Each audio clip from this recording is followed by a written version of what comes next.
Hello friends, welcome to our channel. ఈరోజు వీడియోలో ఒక హెల్తీ రెసిపీ షేర్ చేస్తున్నానండి.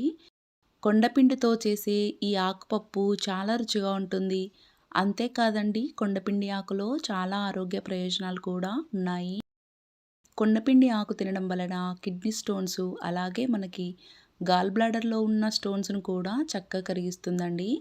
మరి ఎన్నో ఔషధ గుణాలున్న, ఆరోగ్య ప్రయోజనాలున్న కొండపిండి ఆకుపప్పును ఎలా ప్రిపేర్ చేసుకోవాలి చూసేయండి.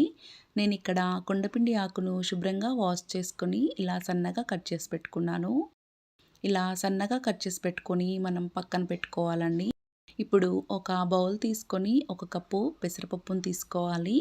పెసరపప్పు ప్లేస్లో కందిపప్పును కూడా తీసుకోవచ్చండి. దీంట్లోకి కొంచెం వాటర్ని యాడ్ చేసుకొని శుభ్రంగా 2-3 సార్లు వాష్ చేసుకోవాలి. ఇలా వాష్ చేసుకున్న తర్వాత తిరిగి నిండుగా వాటర్ వేసుకొని ఒక 10 నిమిషాల పాటు పప్పును చక్కగా నానబెట్టుకోవాలి. ఇలా నానబెట్టుకుంటే మనకు గ్యాస్ట్రిక్ సమస్య రాకుండా ఉంటుందండి. ఇప్పుడు స్టవ్ పైన ప్యాన్ పెట్టుకొని 5 టేబుల్ స్పూన్ల ఆయిల్ వేసుకోవాలి. ఆయిల్ కొంచెం హీట్ అయిన తర్వాత జీలకర్ర, ఆవాలు, పచ్చి శనగపప్పు, మినపప్పు వేసుకొని కొంచెం ఫ్రై చేసుకోవాలి. ఇలా ఫ్రై అయిన తర్వాత సన్నగా కట్ చేసి పెట్టుకున్న ఉల్లిపాయ, పచ్చిమిర్చి ముక్కలు వేసుకొని పచ్చివాసన పోయేంత వరకు ఒక నిమిషం పాటు చక్కగా ఫ్రై చేసుకోవాలి. ఇలా ఫ్రై అయిన తర్వాత కొన్ని కరివేపాకు రెబ్బలు వేసుకొని ఆయిల్లో చక్కగా ఫ్రై చేసుకోవాలి. ఇలా ఫ్రై అయిన తర్వాత 1/2 టేబుల్ స్పూన్ అల్లం వెల్లుల్లి పేస్ట్ వేసుకొని పచ్చివాసన పోయేంత వరకు మనం మీడియం ఫ్లేమ్లోనే ఫ్రై చేసుకోవాలండి.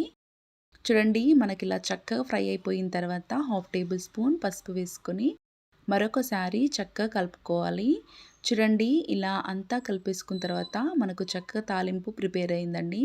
ఇప్పుడు దీంట్లోకి మనం కట్ చేసి పెట్టుకున్న కొండపిండి ఆకును కూడా వేసేసుకొని పచ్చివాసన లేకుండా మనం ఒక 5 నిమిషాల పాటు మనం మీడియం ఫ్లేమ్లోనే కొండపిండి ఆకు కలర్ చేంజ్ అయ్యేంత వరకు, దగ్గరకు వచ్చేంత వరకు ఆయిల్లో చక్కగా మగ్గించుకోవాలి. అప్పుడే మనకి పచ్చివాసన లేకుండా చాలా రుచిగా ఉంటుంది.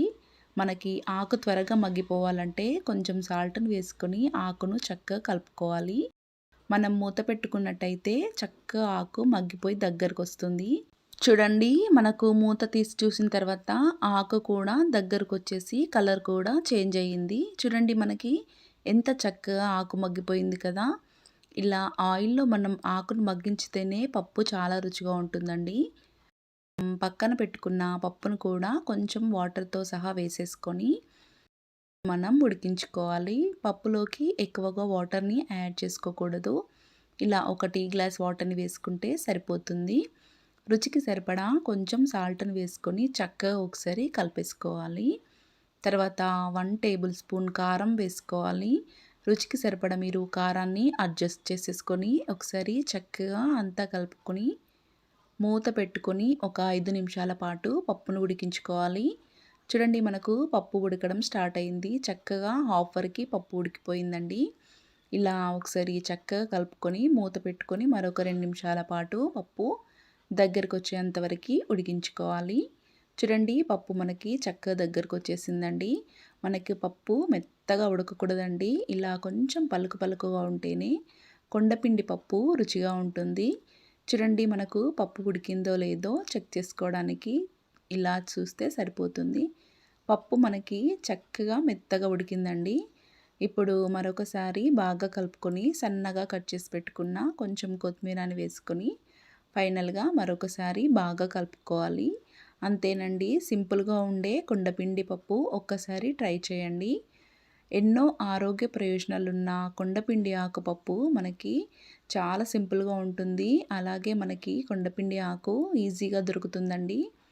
చూడండి, మనకి ఎంత చక్కగా ఉంది కదండి. ఇప్పుడు స్టవ్ ఆఫ్ చేసుకొని సర్వింగ్ ప్లేట్లోకి సర్వ్ చేసుకోవాలి. వేడి వేడి అన్నంలోకి కొంచెం నెయ్యి వేసుకొని తిన్నా చాలా బాగుంటుంది. చపాతీ, పుల్కా దేంట్లోకైనా రుచి చాలా బాగుంటుందండి. ఒక్కసారి రెసిపీ ట్రై చేసి ఎలా కుదిరిందో కమెంట్ చేయండి. నా ఛానల్ కనుక ఫస్ట్ టైం విజిట్ చేసినట్టయితే ప్లీజ్ ఒక లైక్ చేసి మీ ఫ్రెండ్స్, రిలేటివ్కి షేర్ చేయండి. మరిన్ని రెసిపీస్ కోసం సబ్స్క్రైబ్ చేసుకోండి. Thanks for watching.